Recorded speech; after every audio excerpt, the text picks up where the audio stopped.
Today we're making shrimp rasta pasta using coconut milk. You want to start off by cooking your pasta in boiling water until al dente.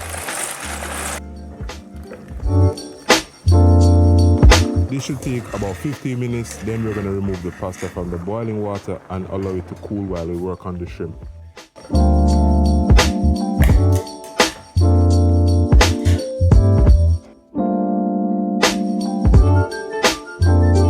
Let's season our shrimp with some jerk seasoning and some thyme.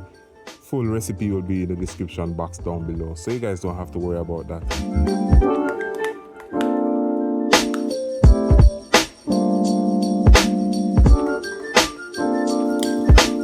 We're going to combine all the seasonings and we're going to let this sit for about 10 minutes before we start the sauteing process.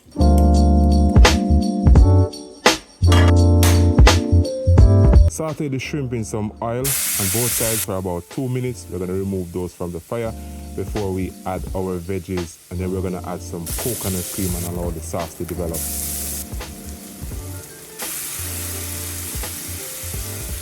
Return the shrimp back to the sauce, allow this to simmer for 2 minutes before we add the pasta. Then we're going to toss everything up, and then we're going to constantly adjust the seasoning. We're going to be adding in some scotch bonnet peppers. We're going to be adding in some scallions, and we're going to also add some more coconut cream as well. So we use about 1 can of coconut cream. That's about 2 cups of coconut milk. We're going to let this continue to simmer for about another minute before we serve.